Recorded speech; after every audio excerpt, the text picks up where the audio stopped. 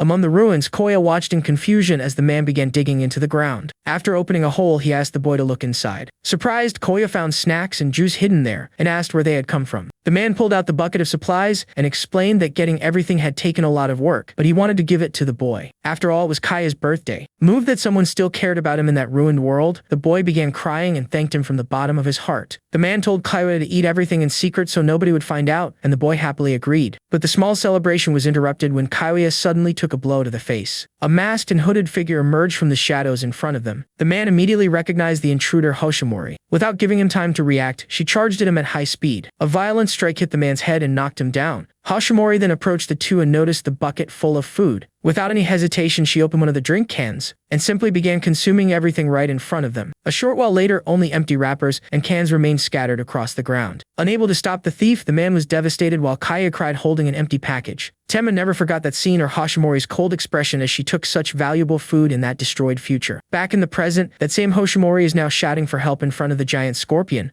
The colossal creature dominates the battlefield and sends the rest of the group into a panic. Tenma shouts for Yakumo to raise his shield immediately. At the same time, he races across the sand toward the monster. Yakumo manages to raise his defense in time and blocks the creature's charge. While running, Tenma materializes his return spear. He identifies the scorpion's head as its most vulnerable point and leaps while aiming directly at it. With level 11 throwing, Tenma launches the weapon with all his strength. The spear tears through the creature like a bolt of lightning and pierces its massive body. The monster's remains collapse onto the sand, ending the threat almost instantly. Immediately afterward, Tenma pulls Hashimori out of the sand by her legs while she spits out dust. Impressed, Yakumo asks if he had been hiding that level of strength from the beginning. Before Tenma can answer, another vibration runs through the ground. The desert begins shaking again, catching Hashimori off guard while she is still trying to recover. A massive funnel begins forming in the middle of the sand. Everything around it rapidly starts sinking toward the center. Yozaki recognizes the threat as an alien pit and tells everyone to get out of there. Naturally, Hashimori gets pulled in again and starts complaining that things like this always happen to her. Tenma almost smiles as he wonders if this is karmic payback for stealing Kaya's snacks. Meanwhile, two men in suits observe the group from the top of a cliff. One of them comments that they were ordered to handle everything discreetly and secure the demonic source without drawing attention. A third man appears behind them while cracking his knuckles and says the two misunderstood the order. To him, acting in secret simply means killing anyone who gets in the way. The man is Riku Himuro, a member of Black Knot, who mocks his companions for nearly wasting such an entertaining opportunity. Publicly, Black Knot is known as a large mid-sized guild. Behind the scenes, however, the organization is made up of criminal hunters specializing in theft and murder. Its headquarters operates normally in the city and serves as a front for its illegal activities. Inside the building, a subordinate informs the leader that Riku has already entered the dungeon and that the Advanced Guild's presence has also been confirmed. The head of Black Knot asks whether all of his orders were properly passed along. That man is Hiroki Igarashi, who would become known in the future as the Traitor of Humanity, and his order is to eliminate every obstacle. Intimidated by his presence, the subordinate simply confirms and avoids arguing. Shortly afterward, the employee leaves the room and Igarashi is left alone. Sitting behind his desk, he begins thinking about the operation. Overcome with anger, he punches the desk and cracks the wood. Igarashi is furious because an unknown guild managed to obtain the right to explore that dungeon before him.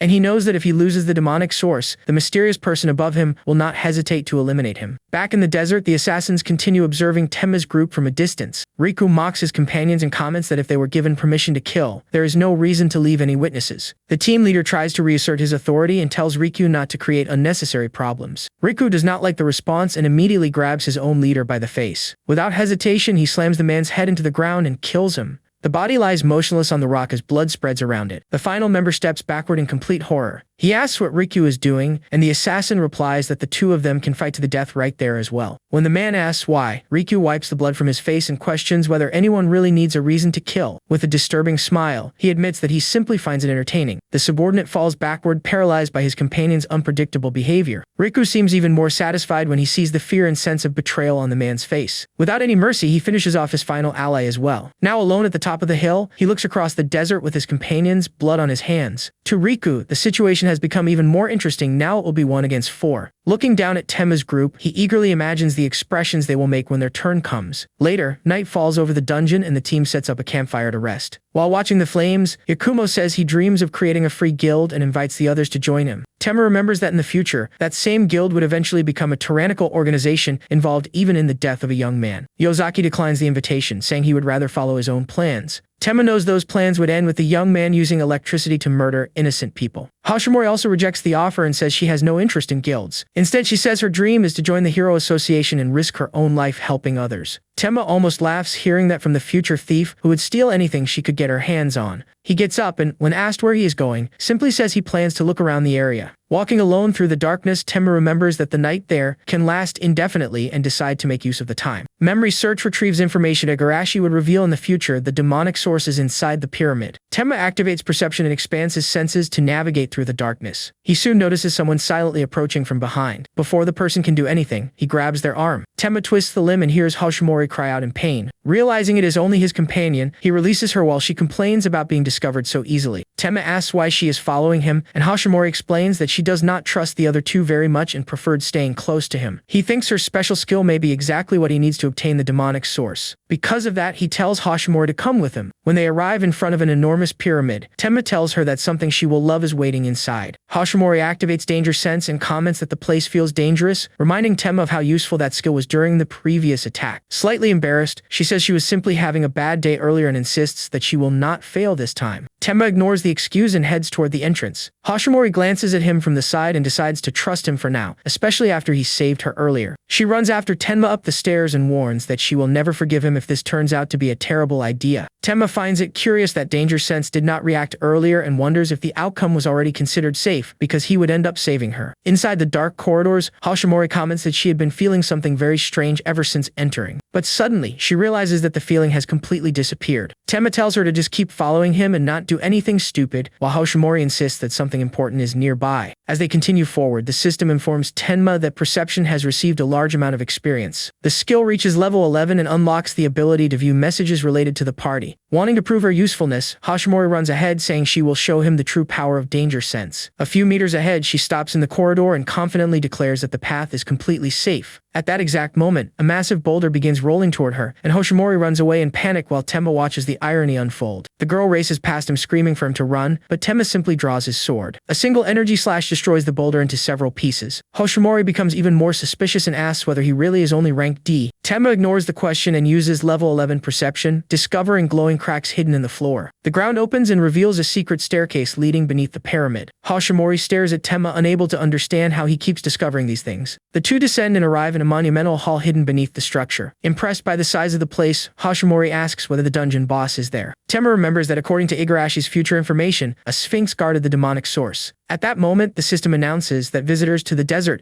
must face the trial of the sandstorm. Several red magic circles begin glowing throughout the hall around the sphinx statue. A storm of fire and energy erupts from them and covers the chamber floor. Unable to see any escape route, Hashimori desperately asks what they are going to do. Tenma jumps onto the sphinx's head, and the girl follows him to escape the flames. The two land on top of the statue while the fire continues consuming the floor below. Hashimori asks how they are supposed to complete the trial, but Tenma says he has no intention of doing it the normal way. His plan is simply to steal the objective. Confused, Hashimori asks what he expects her to do, and Tenma replies that she should use the thing she is best at. He shows her several belongings he brought with him and makes it clear that he has already discovered her secret. Tenma reveals the wallet she stole earlier and says that he knows about her steal skill. Hashimori becomes furious that he discovered her ability and refuses to cooperate. But while they argue, the Sphinx begins releasing increasingly powerful energy. The entire hall turns into a sea of fire as the trial increases in intensity. Tenma tells Hashimori to stop arguing and use her skill already before they both get burned. With little choice, she activates Absolute Plunder and touches the statue while complaining that she never should have followed Tenma. At the same time, he unleashes an energy slash to create an opening. Thanks to perception, Tenma can follow the activation of level 4 Absolute Plunder and confirms that the theft succeeded. He is impressed that Hashimori can steal even dungeon rewards, while the Sphinx itself begins falling apart. The creature tries to begin its traditional riddle about legs in the morning, but cannot even finish the question. Before it can, its body completely disintegrates, ending the trial. Back on the ground, Tenma calls Hashimori a great hero, and she replies that it does not matter if her skill is meant for stealing as long as she uses it for good. Several messages confirm the completion of the trial as the rewards begin appearing. A shower of gold coins rains down over Hashimori, making her eyes light up. Among the treasure, she finds a purple cube and asks whether that is the item Tenma is looking for. He approaches and says he will take the artifact while Hashimori notices the strange energy radiating from it. Even without knowing exactly what it is, she realizes that cube does not seem normal at all. Tenma promises to explain later and offers her the rest of the treasure in exchange for the piece. Faced with a mountain of gold, Hashimori immediately agrees and hands him the cube. As soon as Tenma receives the demonic source, the system grants him a temporary 1-hour bonus that increases his chance of acquiring high-level skills. Taking advantage of the opportunity, he channels part of the artifact's demonic energy into his sword. Saul Devar absorbs the energy and receives a permanent increase in attack power. When Hashimori asks how he discovered Absolute Plunder, Tenma lies and says he has a technique capable of analyzing other people's status. Impressed by his knowledge and already thinking about potential profits, Hashimori begins finding Tenma increasingly interesting. Later, the two return to camp where Yakumo and Yozaki are still sitting around the fire. Yakumo looks at them suspiciously and asks where they were together for so long. Tenma makes up a story about giving Hashimori some life advice, and she confirms it without much conviction. Not really believing them, Yakumo reminds everyone that he is the leader and forbids anyone from acting alone again. Later, in front of the main structure, he reminds them that their objective is to defeat the boss and retrieve the Jewel of Eldoria. The group advances through the pyramid's dark corridors while strange sounds echo through the walls. A horde of glowing-eyed mummies emerges from the shadows. Seeing so many enemies, Tenma materializes the return spear to take advantage of the opportunity to accumulate points. With level 11 throwing, he pierces through 6 mummies at once and receives 12 points. Yakumo watches how easily Tenma attacks and begins imagining how much he could profit from having someone like him under his control. Tenma notices the look and simply tells the leader to pay attention to the path. Hashimori approaches and quietly asks if he really is rank D. Tenma reminds her that if he were not, the gate itself would never have allowed him inside. The corridor ends in a massive chamber with a gigantic stone block at its center. The cube begins cracking before exploding into a cloud of dust and debris. An enormous sand golem emerges from inside, and Tenma realizes that this boss looks much more troublesome. Confident, Yakumo activates provocation and draws the monster's attention toward his shield. The golem responds with a colossal punch. Its fist slams into Yakumo's defense and makes the entire hall shake. The tank cannot withstand the force and is thrown into the ground. Seeing Yakumo taken down so easily, Yozaki panics. The golem ignores the fallen tank and begins advancing directly toward him. Desperate, Yozaki fires several electrical blasts while yelling for the creature to stay back. The electricity strikes the stone body but causes absolutely no reaction. Even after pouring all of his magic into the attack, Yozaki cannot deal any damage. The golem leaps into the air and crashes down on him, raising an enormous cloud of dust. Hashimori's eyes widen as she asks whether Yozaki just died. Tenma observes the enemy and realizes that an ordinary D-rank golem should never possess this much strength. Demonic energy is strengthening this boss as well. He tells Hashimori to pull herself together and run to the other side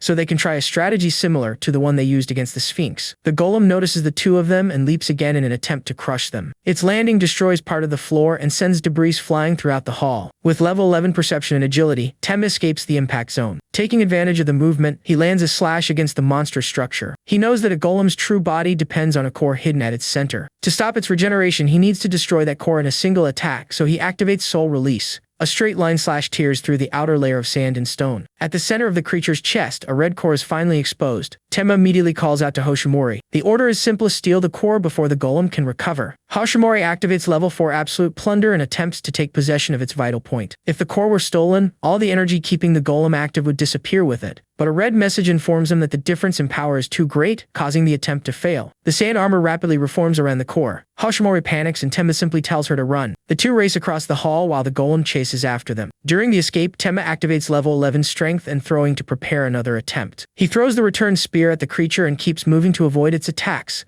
Faced with such a durable enemy, Incompetence Adjustment reacts and grants him a super rare skill called Weapon Swap. The technique allows him to instantly switch between weapons in his inventory during battle. In addition, every switch temporarily increases the destructive power of his next attack. Tenma leaps toward the golem and unleashes another straight line slash to test the new skill. The attack strikes the armor and opens several cracks. He uses Weapon Swap again and materializes a new weapon without interrupting his movement. As the technique is used during battle, its level begins increasing rapidly. Within seconds, Weapon Swap rises from level 2 to level 5, increasing the bonus each time. With 15% more destructive power, Tenma surrounds the weapon with blue energy. His next attack tears away a large section of the golem's defenses. Without giving it time to react, he switches back to Soul Deaver and raises the skill to level 8. Now with a 24% bonus, Tenma drives a powerful thrust into the creature's chest. Finally, he switches once more to the return spear as Weapon Swap reaches level 10. At this level, the destructive power bonus reaches 30%, and an additional effect is unlocked. The skill now allows every swapped weapon to be infused with magical energy. With the spear covered in a blue aura, Tenma aims directly at the exposed core once again. The thrust pierces the weak point and blows apart the golem's center in an explosion of energy and stone. The system confirms the defeat of the boss, identified as the Magic and Technology Golem, and awards 428 points. Tenma breathes a sigh of relief while Hoshimori praises the way he managed to turn the battle around. An intense light appears and announces the official reward for completing the dungeon. Tenma receives the Jewel of Eldoria D12 file rank, a rare artifact containing the soul of a queen who sacrificed her own life. Hoshimori immediately remembers their companions and runs off to search for them, while Tenma hesitates as he thinks about the future awaiting those two. Even so, he assumes Yakumo and Yozaki should have survived the attack by using healing items. But when they reach the entrance hall, Hoshimori immediately freezes. Yakumo and Yozaki are lying on the ground, covered in blood and already dead. Standing beside the bodies, Riku Himuro turns around with blood-covered hands and praises the two for defeating the boss. Holding a dagger, he demands the demonic source and threatens to kill them if they resist. Yozaki's body remains motionless nearby, making it clear what happened. Hoshimori covers her mouth, horrified by the scene. Tenma immediately understands that Riku is one of the assassins sent by Agarashi to retrieve the demonic source. The criminal twirls his knife and seems surprised that Tenma knows Black Knot's true reputation. Showing no fear, Tenma admits that he has the artifact and tells Riku to come take it. Knowing exactly what the assassin wants, he deliberately makes sure all of Riku's attention is focused on him. Riku mocks him, saying Tenma must be exhausted after the previous battles, and that he will kill him before dealing with the girl. Tenma looks at Hoshimori and calmly asks whether she could kill that man. The question catches the girl completely off guard. Tenma remembers that she wants to become a hero and tells her that saving people does not always allow someone to keep their hands clean. Riku bursts into laughter and charges forward with his dagger. Level 11 Perception allows Tenma to follow every trajectory of the attack. With agility and martial arts at the same level, he avoids the strikes and prepares to counterattack. Tenma grabs Riku's leg during the movement and throws him face first into the ground. The assassin slides away bleeding, but gets back up while laughing. Growing increasingly unhinged, Riku screams that he will kill Tenma and then finish off Hoshimori. Faced with someone who just murdered his own companions, Tenma understands that he cannot let him leave that place. His sword moves too quickly for the eye to follow. With Tsukir-style straight-line slash, Tenma cuts through the assassin's neck with a blue beam. Riku falls lifeless to the ground while Tenma sheathes his sword. Still trembling, Hoshimori asks why he killed the man instead of simply restraining him, and Tenma points toward their murdered companions. Looking at Yakumo and Yozaki, he feels a strange weight. In the future they would become villains, but at that moment they had not committed those crimes yet. For a moment, Tenma wonders whether the fate of those two could have changed if they had continued traveling together. With no answer, he puts the thought aside and tells Hoshimori that the job is finished. The two leave the pyramid and exit the dungeon, reaching the parking lot after nightfall. Standing before the agents waiting outside, Hoshimori finally sighs in relief that the mission is over. Outside the dungeon, an agent in a suit greets Tenma and Hoshimori, explaining that he was sent in place of Sengoku, who is currently out of the country. Tenma hands over the Jewel of Eldoria obtained during the mission, completing his part of the agreement. The agent confirms receipt of the artifact and asks where the other members of the team are. Tenma replies that the other two died during the raid, and the man simply accepts the information. Shortly afterward, a blue system window appears in front of him with new notifications. The rank D limit break quest has been partially completed, leaving only 2 demonic sources remaining. Since he still does not know where to find them, Tenma realizes Sengoku's information network will become even more important from now on. Before saying goodbye, Hashimori gives him a locked green box as a gift. She explains that Tenma saved her life several times and says that if he manages to open the box, he might be able to sell whatever is inside for a good amount of money. Later, back at home, Tenma sits on his bed with the gift in his hands. The system identifies the object as a CPAL rank unknown storage box containing 1 random item. Tenma finds it almost funny that he received something so valuable from the future Phantom Thief herself. While examining the box, he remembers an item he still has in his possession. Tenma takes out the mana crystal key he found in Hiroki's office and notices that it is reacting to the box. Curious, he inserts the magical key into the golden lock. The moment he turns it, the box opens and a powerful red glow fills the room. Inside is a small vial containing a mysterious red liquid. The system identifies the item as red unicorn blood, a rare potion capable of awakening the hidden power of artifacts. Tenma immediately thinks of the Ring of Defense, the growth-type item that would belong to a Legion commander in the future. The ring's true power was still sealed, but now he finally has something capable of restoring it. Tenma lets several drops of red unicorn blood fall onto the artifact. A powerful golden light fills the room as the system confirms that the seal has been broken. The item reveals its true identity as the super rare Ring of Invincibility, a growth-type item, leaving Tenma extremely satisfied. Later, inside a luxury apartment complex, loud ladder echoes from one of the units. Yuki Shurigan is practically rolling on the floor, laughing after finding out that Yuna was ignored by the guy she had been talking about so much. Pouting while holding a drink, Yuna complains that she does not understand why Wider still has not messaged her when he was the one who asked for a number. Yuki points out that the guy predicted the irregular gate and helped clear the dungeon, and Yuna admits they probably all would have died without him. What she does not mention is just how close she came to dying herself, avoiding a meltdown from her overprotective sister. During the conversation, Yuki mentions that the Silver Wings Guild selection exam will take place in 1 week. When her sister suggests that Yuna simply call Tenma, she turns red and immediately starts complaining. Yuki then offers to pay for a meal so the 3 of them can meet and talk in person. Dying of embarrassment, Yuna rejects the idea immediately and asks why she would even suggest something like that. Yuki simply smiles and makes it clear that she intends to recruit Tenma into the Silver Wings Guild one way or another. The next day, Tenma arrives at Artisan's Alley, a street known for its countless workshops and forges. As he walks through the area, he realizes that practically nothing has changed from his memories. During his walk, his phone vibrates with a new notification. Sengoku deposited 12 million yen from the mission reward in the sale of the mana crystals. It is a lot of money, but Tenma knows it still is not enough to assemble a truly high-quality set of equipment. At that moment, shouting from an argument catches his attention. An enraged man is beating a fallen craftsman with a club while demanding payment on an overdue debt. Tenma watches the victim plead and can tell from his clothes that he must work at one of the local workshops. But when he gets a better look at the man's face, he immediately stops after recognizing him. The debt collector raises his club again, saying that talking will not solve anything. Before he can bring it down, a hand grabs his shoulder. Tenma calmly asks him to excuse himself, and the man turns around angrily, asking who he thinks he is. The answer comes in the form of a punch directly to the face. The impact sends the debt collector flying until he crashes into a structure farther away. Tenma crouches in front of the craftsman and says it is an honor to finally meet him. The man is Koji Mochizuki, who would become known in the future as the only legendary craftsman and the creator of extraordinary equipment. Knowing Koji's potential, Tenma understands that building a good relationship with him could be extremely valuable. He helps the craftsman to his feet, and the two head toward his workshop. Tenma offers to help him, remembering that Koji would become the only person in the country capable of creating growth-type equipment. Koji asks if he came as a customer, and Tenma confirms before asking why he was being beaten in the middle of the street. Embarrassed, the craftsman tries to downplay the situation and says it was nothing serious. Eventually, he reveals that about a year ago, the Seihim Guild, led by Ryoma Oshino, began lending money to artisans throughout the area. The problem is that the contracts are exploitative, causing the debts to keep growing while the guild takes the equipment they produce as payment. Even in that situation, Koji gives a thumbs up and smiles, saying he will figure something out, reminding Tenma of just how eccentric the man always was.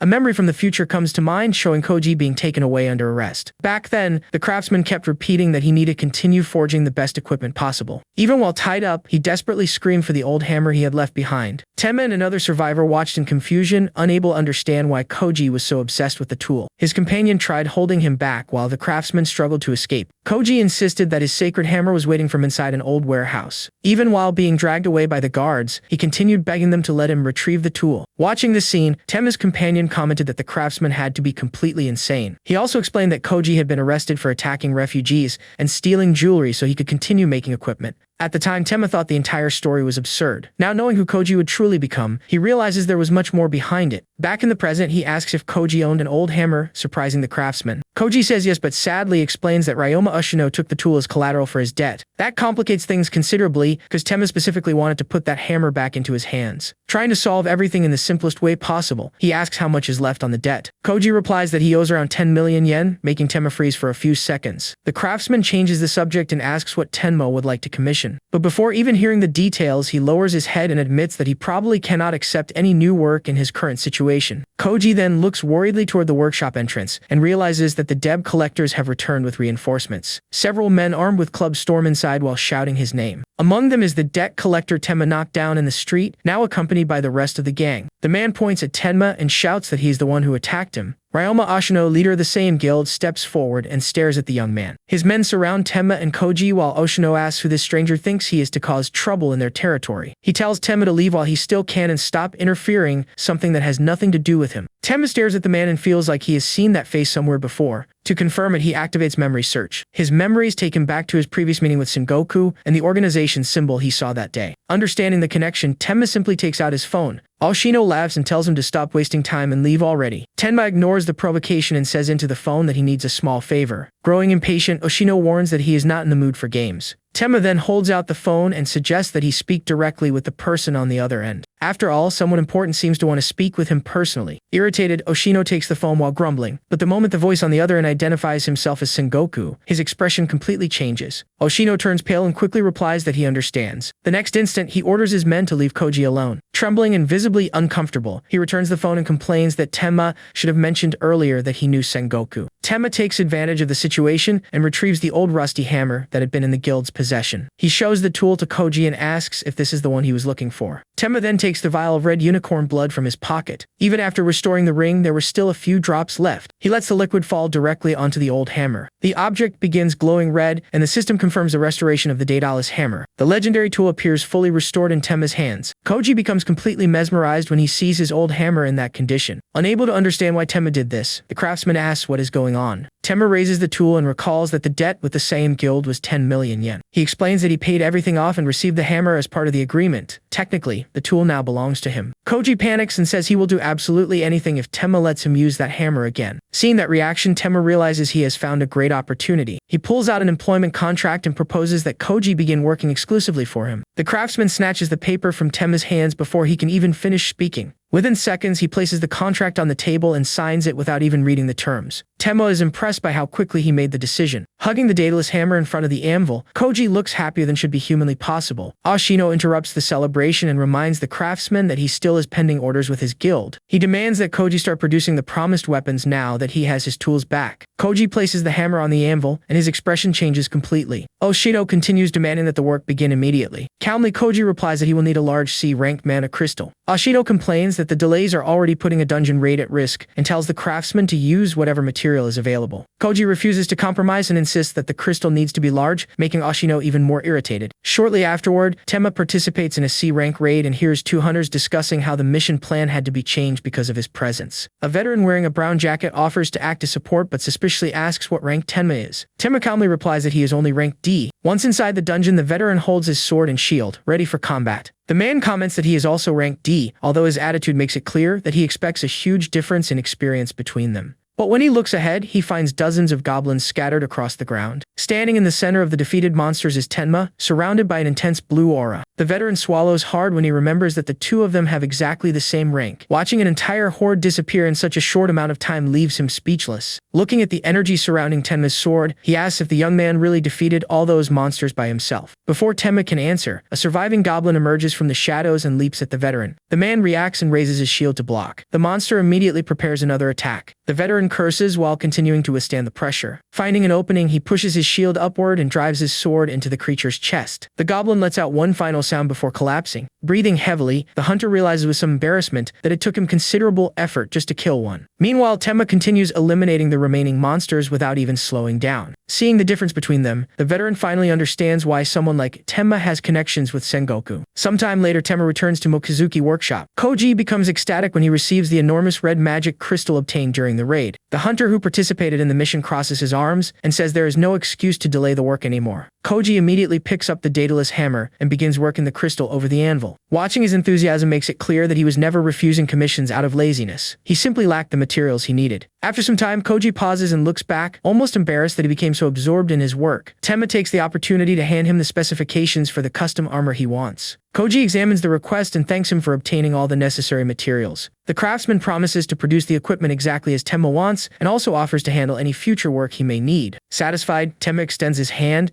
and says he hopes to maintain a good partnership with the workshop. The two shake hands, sealing the agreement. Later, Tenma's back inside his apartment. On his phone screen is a recording of a mysterious, cloaked figure standing on top of a mountain. After finishing his meal, Tenma opens the system to check his accumulated rewards. Adding his saved points to what he earned from the sea, rank raid brings him to 1,239, enough to purchase the talent acquisition potion. Remembering how useful the treasure potion was, he does not hesitate to spend 1,000 points. A blue vial appears in his hand, described as an item capable of reversing causality and guiding him toward the skill he needs for 1 hour. Curious to see how the effect works, Tenma drinks the entire contents. He immediately grimaces at the horrible taste. Just like with the previous potion, a small glowing star appears in front of him. Tenma gets up and decides to follow the creature to see where it will lead him this time. But the little star remains floating above the table. Suddenly, it begins growing until it transforms in a massive sphere of red light. The energy takes the form of a colossal star-like creature inside the apartment. Before Tenma has time to react, the monster opens an enormous mouth and begins swallowing everything around it. Tenma himself ends up being swallowed by the creature. He falls through an unknown space completely filled with red energy. During the fall, Tenma tries to understand what kind of absurd situation the potion has created. Moments later, the light disappears and he crashes hard onto a stone floor. Recovering from the impact, Tenma looks around and tries to figure out where he ended up. The system analyzes his compatibility and confirms incompetence adjustment before unlocking a special transcendent space. A red quest appears requiring his fundamental skills to reach level 11. The penalty for failure is death. To make matters worse, the system calculates a 56% probability that he will die during the trial. Before Tenma can process any of that, the challenge begins and a cloud of dust erupts in front of him. From the smoke emerges a wooden training dummy with glowing eyes. The creature takes a fighting stance and begins moving with impressive agility. In an instant, it charges at Tenma and prepares a punch. Its speed is far greater than he expected. The strike hits the ground and releases a shockwave throughout the area. Tenma manages to avoid the direct impact and retreats through the debris while trying to catch his breath. He curses when he realizes that this simple training dummy is absurdly fast. Before he can recover, the creature begins circling him while launching multiple attacks. Its position changes from one point to another in an instant. Immediately afterward, the dummy charges in a straight line again without giving Tenma any chance to rest. Tenma responds with single flash slash in an attempt to stop its advance. But the dummy's fist breaks through the attack, making it clear that his technique will not be enough. The punch hits Tenma and sends him crashing into the rocks. Taking advantage of the opening, the creature begins a continuous barrage of strikes. As Tenma endures the attacks, level 10 resistance begins receiving an enormous amount of experience. The moment the skill reaches level 11, the dummy's fist stops halfway through its motion. In addition to further damage reduction, the system confirms that the first requirement has been fulfilled and announces the next stage. Seeing the enemy retreat, Tenma finally manages to catch his breath. He understands that each stage ends once one of the required skills reaches the new level. The calm only lasts a few seconds because a green hand holding an axe appears between the rocks. An entire horde of goblins soon emerges, making Tenma realize that this feels more like forced training than a simple potion. With no alternative, he grips his sword and charges forward to survive the next trial. The system attempts to analyze his talent during the battle but finds absolutely nothing. Tenma's not surprised. He never had natural talent, and everything he achieved came from what he managed to build after his regression. He activates intimidation, releasing a powerful red aura over the goblins. Immediately afterward, he uses weapon swap and materializes the return spear surrounded by blue electricity. As he faces the enemies, old memories return to his mind, bringing back the people who said someone without talent could never deserve to be called a hunter. He remembers hearing that even among F ranks there was a hierarchy and that no amount of effort mattered without at least a small amount of talent. Every loss from that life fuels his determination not to waste his second chance. Tenma uses single flash slash again and releases a massive wave of energy while promising to protect everything he managed to regain. The attack tears through the horde and eliminates dozens of goblins at once. When the energy disappears, the ground is covered with the creatures' bodies.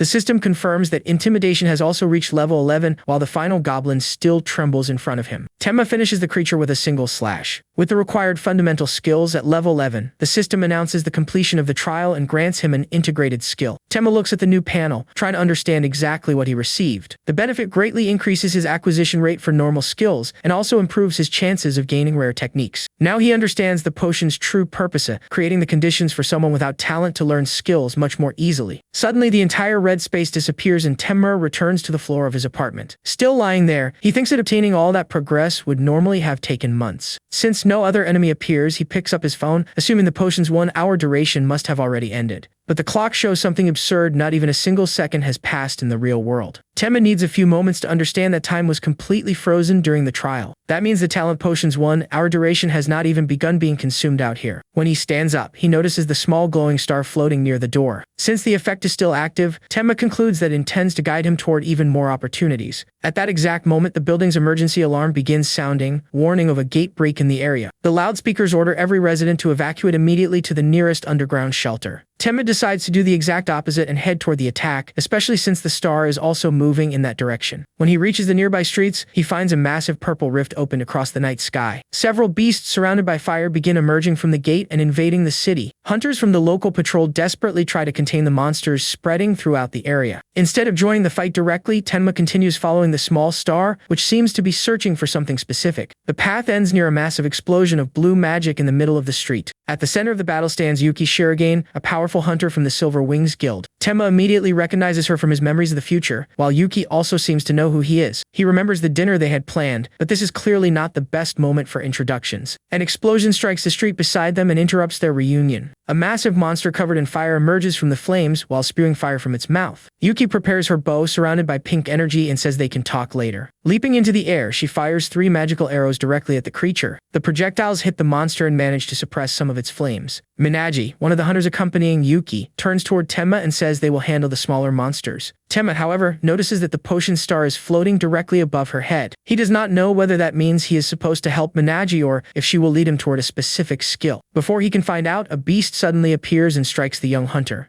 Minaji is thrown across the destroyed pavement and lands near Tenma. Injured on the ground, she asks for help while the star continues glowing directly above her. Tenma grabs her and pulls her away from the flames at the last possible second. He leaps backward while carrying Minaji as a wave of fire destroys the spot where she had been lying. During the rescue, the system registers his action and a new skill called Rescue begins leveling up. When Rescue reaches level 10, an additional healing effect is applied to the person being saved. A green light surrounds Minaji, and her wounds begin closing as she thanks him. After recovering, Minaji explains that she was recently promoted to rank B and that C-rank monsters should not be a major problem. Tenma thanks her for the concern and replies that he will be fine as well, despite still officially being ranked D. Another wave of fire beasts appears and begins charging toward them. Minaji conjures several magical spheres and recommends that Tenma stay in a support role for his own safety. She is left speechless when he simply charges straight toward the front line. Following the star, Tenma advances directly through the flames. For a moment, he even wonders if the potion is seriously telling him to walk into the fire. Minaji shouts for him to retreat, thinking he has lost his mind. The moment Tenma enters the flames, the system grants him fire resistance and immediately begins raising its level. When it reaches level 10, indirect heat stops being a problem, once again confirming the potion's absurd effect. Tenma unleashes a horizontal slash and cuts through several beasts at once. He then leaps onto the largest one. Bringing his sword down, he cuts the creature from top to bottom. The monster lets out one final roar before being destroyed by the attack. The moment he lands, Tenma uses weapon swap and realizes the creatures from this gate are far more resilient than they should be. Even so, he materializes the return spear and charges forward again. As he pierces through the beasts, a new spear handling skill begins leveling up rapidly. His mastery of the weapon improves with every attack registered by the system. When spear handling reaches level 10, Tenma finishes off the remaining monsters with a single attack. Minaji asks when he learned how to fight with a spear, and Tenma casually replies that he just learned. Their conversation ends when another hunter warns that an even larger number of monsters is approaching. The gate remains open in the sky, pouring new creatures into the city. Then an intense pink light appears above them as hundreds of magical arrows begin raining down. The barrage tears through the army of monsters and clears most of the area. When the dust disappears, Yuki is standing among the creatures' bodies beneath the moonlight. She calmly puts away her bow while her presence completely dominates the battlefield. Tenma watches in silence and recognizes the difference in power possessed by someone at the very top. Yuki takes command and announces that she will enter the gate to eliminate the boss, leaving the others responsible for guarding the rear. To everyone's surprise, however, she asks Minaji and Tenma to enter with her. Tenma lightly touches Minaji's shoulder and asks if she is ready to go. Slightly blushing, the girl agrees while he notices that the star is still floating above her. Once inside the gate's dimension, Yuki comments that they finally have a few seconds to talk. She extends her hand with a smile and says she has heard plenty about Tenma from her sister. As he shakes her hand, Tenma remembers that Yuki would become one of the few truly trustworthy figures